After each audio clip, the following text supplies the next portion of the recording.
मतलब main purpose क्या था हिस्ट्री लेने का आपका? डायग्नोस क्या करना? डायग्नोस करना। थर्ड ईयर में Disease तक know the पहुंचना। patient. डिजीज तक पहुंच गया। आपका क्या था? To know the patient. To know know the the patient about आपका? his disease.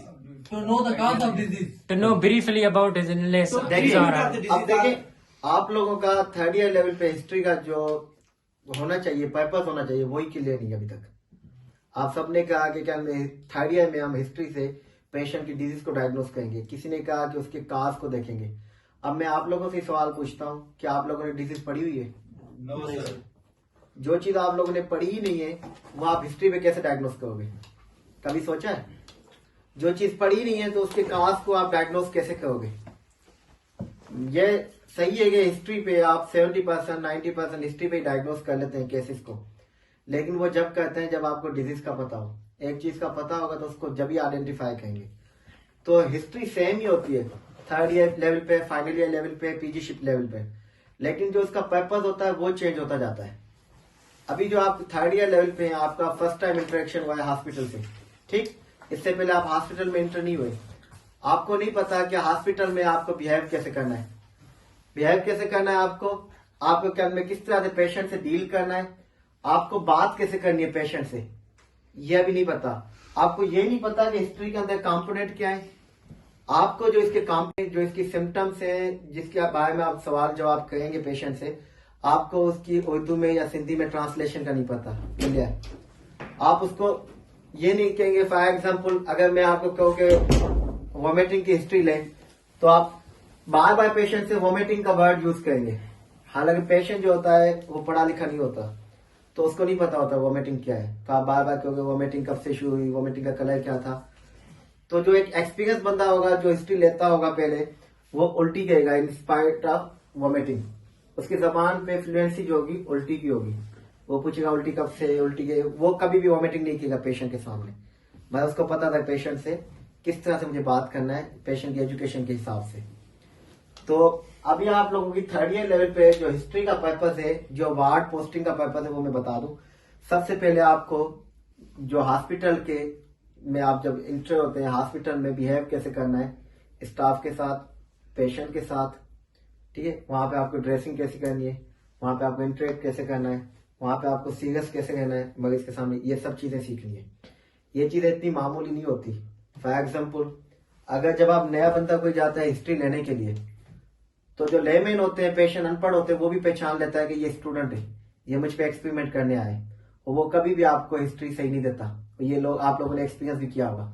जब सीनियर डॉक्टर आता है उसको वो क्लियर हिस्ट्री देता है। तो ऐसी क्या वजह आती, जो एक अनपढ़ बंदे ने भी आपको आइडेंटिफाई कर लिया कि ये स्टूडेंट है। मैं वो सब चीजें आपको क्लियरफाई करूंगा कि कैसे कैसे वो बंदा आइडेंटिफाई करते हैं। सबसे पहले आप वार्ड में एंटर हो गए। वार्ड में एंटर होने के बाद आपको एक बेड असाइन कर दिया। बेड असाइन करने के बाद जो मिस्टेक करते हैं अमूमन स्टूडेंट, जो मिस्टेक करते हैं, सबसे पहली मिस्टेक ये होती है, वो हेजिटेट होते हैं। अगर आपका ग्रुप है 4-5 स्टूडेंट का, वो एक दूसरे को कहते हैं या तुम लो हिस्ट्री, या तुम लो हिस्ट्री, तुम आगे जाओ, इस तरह से पहले नंबर पे हेजिटेट होते हैं।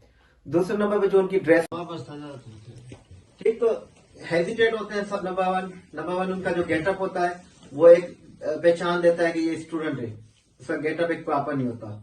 तीसरे नंबर पे जो मिस्टेक बहुत कॉमन है और सबसे ज्यादा जो ये मिस्टेक की जाती है, ये थर्ड ईयर लेवल पर, फाइनल ईयर लेवल पे की जाती है, वो ये है कि जब आप 4 से 5 का ग्रुप बनाकर हिस्ट्री लेते हैं तो हर कोई क्वेश्चन पूछ रहा होता है।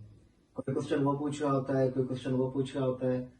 ये भी बहुत बड़ी मिस्टेक है जो आप लोग करते हैं स्टूडेंट लाइफ में जब इंटर होते हैं। तो उसके बाद जो दूसरी बड़ी मिस्टेक है, किताब अपने साथ नहीं रखते। अभी आप लोगों को डिजीज नहीं पढ़ाई गई, अभी आप लोगों को नहीं पता कि हमें क्या क्या क्वेश्चन पूछने हैं, तो अभी आप लोग डिपेंडेंट हैं बुक पर। बुक आपको ओपन करनी है लाजमी। बगैर बुक ओपन किए आप हिस्ट्री नहीं ले सकते प्रॉपर, ठीक? अब आपको हिस्ट्री कैसे लेनी चाहिए, मैं आपको एक तरीके का बता देता हूँ। एटलीस्ट आप 3 स्टूडेंट ग्रुप बनाए।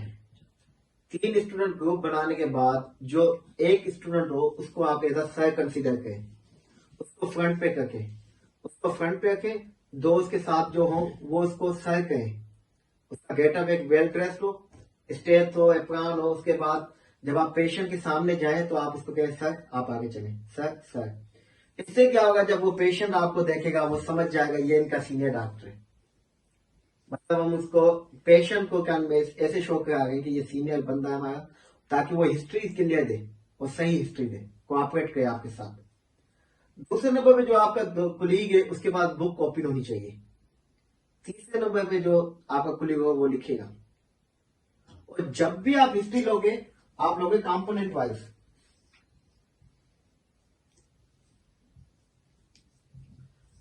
क्या बात कंपोनेंट वाइज, फॉर एग्जांपल अभी आपने पहले स्टार्ट किए बायोडेटा। इस दौरान बायोडेटा के दौरान आप बस बायोडेटा लेंगे। आपका नाम क्या है, आपके वालिद साहब का नाम क्या है, आपकी जात क्या है, आप कहां से आए, आप काम क्या करते हैं, आप जो दाखिल हुए थे अस्पताल में वो ओपीडी से हुए थे या लाल बत्ती इमरजेंसी से हुए थे। इस तरह से आपको एक बायोडेटा कंप्लीट करनी है।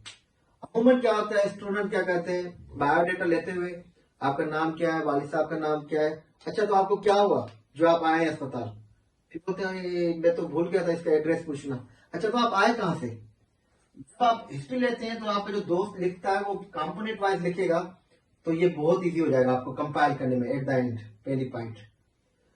कुछ दफा क्या होता है, पेशेंट खुद बताते हैं अपने, जब आप जाते हैं आपका नाम क्या, वालिद साहब का नाम क्या, पेशेंट कहता है मेरा नाम ये अहमद है और मैं क्या मैं नौशुफ से आया हूँ, मुझे ये बीमारी थी, वो शुरू हो जाता है पहले भी हुई थी, पहले भी मैंने अस्पताल विजिट किया था। तो उसका तरीके कार है कि आप उसको अपनी पोजीशन पे कैसे लाएं। फॉर एग्जाम्पल अगर कोई एजिड बंदा है, ओल्ड एज बंदा है, आप उसको कहें चाचा मामा जा तो ठीक का सब पूछूं था, इस तरह सिंधी में कहेंगे। आप उसको एक हाथ तक के कहेंगे चाचा या उसका नाम अहमद, आप परेशान नहीं हो, आपसे मैं सब पूछता हूँ, आपके माजी का भी पूछता हूँ, पहले दूसरी बीमारी का भी पूछता हूँ, पहले आप मुझे ये बता दें कि ये किस तरह से आके हम आप आए, इमरजेंसी से आए, ओपीडी से आए, कहाँ से आए। तो आप अपनी बायोडाटा कंप्लीट कर लेंगे, देन पास में वो जो बता रहे हैं वो कंप्लीट कर लेंगे। तो कंपोनेंट वाइज लोगे बुक पे, आप कंपोनेंट वाइज लोगे, जब लास्ट में आप कंपाइल करोगे आपको 5 मिनट लगेंगे। पहले बायोडाटा लिख ली, प्रेजेंट कंप्लेंट, एचओपीसी, तो पास्ट फैमिली सीक्वेंस बनती जाएगी। समझ गए। ये कुछ चीजें थी जो आपको हिस्ट्री में अपनी करेक्ट करनी है। ग्रुप बनाए, ग्रुप को रोटेट करते गए, सेकंड डे पे दूसरा सही बन जाए, तीसरे दिन पे तीसरा सही बन जाए। इससे क्या होगा, 3 दिन में आपकी 3 बंदों की हिस्ट्री बहुत अच्छी हो जाएगी। और आपको कंपोनेंट वाइज में क्या करना है, जिसके पास बुक ओपन है, जब आप एक कंपोनेंट कंप्लीट करते हैं तो उस कोलीग से आप पूछिए एनीथिंग एल्स। फॉर एग्जाम्पल अगर आप फीवाई की हिस्ट्री लेंगे, फीवाई प्रेजेंट की कंप्लेन है, आपको अब लेनी है एचओपीसी। अब एचओपीसी में आपने 4 क्वेश्चन पूछ लिए, एक क्वेश्चन आपसे रह गया, तो आप क्या करोगे, अपने कोलीग से पूछोगे एनीथिंग एल्स, वो बोलेगा आपने एक क्वेश्चन मिस किया, वो भी पूछो, फिर कंप्लीट हो जाएगी। और ये मिस्टेक होती है अमूमन कॉमन, हमें सब चीजें याद नहीं रहती। जब हम पेशेंट से कोऑर्डिनेट कर रहे होते हैं तो ये चीजें मिस हो जाती हैं, जिसके बाद जब हम बुक बाद में एंड पे खोलते हैं या घर आकर खोलते हैं तो हमें पता चलता है हमने कितनी चीजें मिस की है। तो आपको अच्छी प्रैक्टिस करनी है, तो कंपोनेंट वाइज चेक करते जाएं उसी वक्त। बायोडाटा कंप्लीट किया, एनीथिंग एल्स, नहीं आगे चले। प्रेजेंट कंप्लेंट आपने पूछ लिया कंप्लीट, एनीथिंग एल्स, वो बोलेगा नहीं आगे चले, या कुछ लेता तो आपको बताएगा। इस तरह से आपका एक भी क्वेश्चन मिस नहीं होगा। जो टीचर पकड़ते हैं कि आपने ये नहीं पूछा, आपने ये नहीं पूछा, तो आप बुक से वेरीफाई करते हुए चल रहे। ठीक, तो ये चीज भी है कि इंपॉर्टेंट है कि आप सब चीजों को वेरीफाई करते चले। अब कंपोनेंट आपको याद करने, कंपोनेंट में सबसे पहले